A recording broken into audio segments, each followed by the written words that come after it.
Jaramogi Oginga Odinga.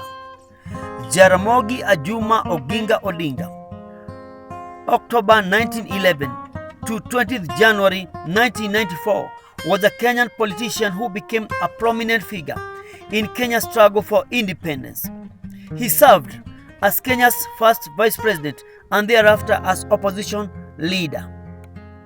Odinga's son, Raila Odinga, is a former prime minister, and another son, Oburu Odinga, is a former assistant minister in the Ministry of Finance. Jaramogi's son, Raila, was also in detention for a period of 8 years. Oginga Odinga was born in the village of Nyamira, Kango, Bondo, Tumama, Opondo, Nyamagolo, and Odinga Raila. In his autobiography, Not Yet Uhuru, Odinga estimates the date of his birth to be October 1911. Christened Obadiah Adonijah, he later renounced his names and became known as Oginga Odinga. He was a student of Maseno School and Alliance High School. He went to Makerere University in 1940 and returned to Maseno High School as a teacher. In 1948, he joined the political party Kenya African Union (KAU), spurred to empower his Kenyan Luo ethnic group. Odinga started the Luo Thrift and Trading Corporation, registered in 1947. With time, Odinga and his group undertook to strengthen the union between Luo people and in the whole of East Africa. His efforts earned him admiration and recognition among the Luo, who revered him as Ker, a title previously held by the fabled classical Luo king Jaramogi Ajwang, who reigned 400 years before him. Vowing to hold the ideas and the ideals of Jaramogi Ajwang, Odinga became known as Jaramogi, or man of the people of Ramogi. According to Luo tradition, a Ker cannot be a politician, so Odinga relinquished his position as king in 1957 and became the political spokesman of the Luo. The same year, he was elected of the Legislative Council for the Central Nyanza constituency, and in 1958 he joined the Kenya African Union (KAU). He was amongst the founders of the Kenya independence movement in 1959, and in 1960, together with Tom Mboya, he joined Kenya African National Union (KANU). When Kenya became a republic in 1964, he was its first vice president. As vice president, he did not agree with Jomo Kenyatta's government, while Odinga had called for closer ties with the People's Republic of China, the Soviet Union, and other countries of the Warsaw Pact. Kenyatta was in favor of approaching the United States and the Western Bloc.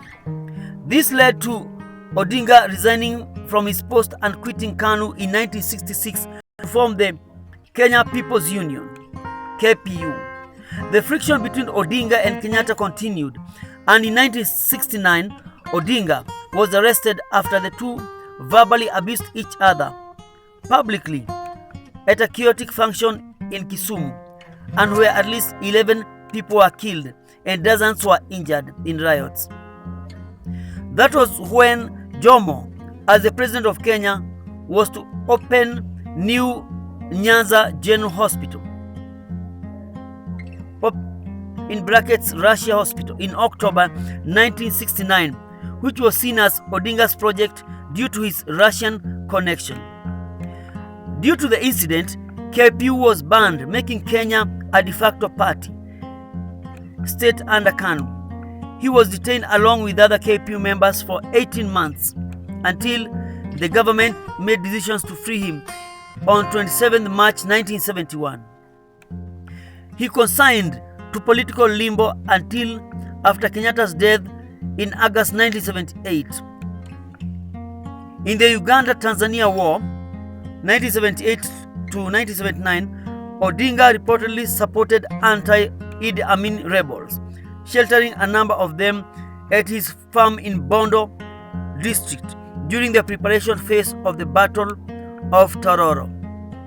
Kenyatta's successor, Daniel Arap Moi, appointed Odinga as chairman of the Cotton, Lint and Seed Marketing Board. He did not last long, presumably due to past grudges. He was still outspoken against Kenyatta's policies. Odinga accused Kenyatta as a land grabber, and that was why they had differed. Odinga attempted to register a political party in 1982, but the Constitution of Kenya Amendment Act 1982, which made Kenya a single-party state, foiled his plans. Following the failed coup of 1982 against Moi's government, Odinga was placed under house arrest in Kisumu in 1990. He tried in vain with others to register an opposition party, the National Democratic Party. In 1991, he confounded and became the interim chairman of Forum for the Restoration of Democracy. The formation of FORD triggered a chain of events that were to change Kenya's political landscape, culminating in 2002, ending KANU's 40 years in power, 8 years after Odinga's death. FORD split before the 1992 elections.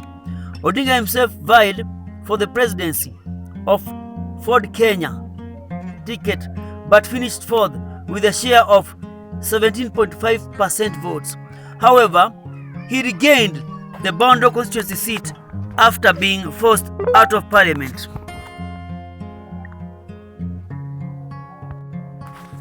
Odinga died in 1994 in Aga Khan Hospital, Kisumu. He is buried at the Jaramogi Oginga Odinga Mausoleum in his Bondo home dubbed Kangoka Jaramogi. Private life. Odinga was polygamous and had 4 wives: Mary Ajuma, Gaudensia Adeya, Susan Agik, and Betty Adongo. With these wives, he had 17 children. Mary was the mother of Raila and Oburu. Mary died in 1984.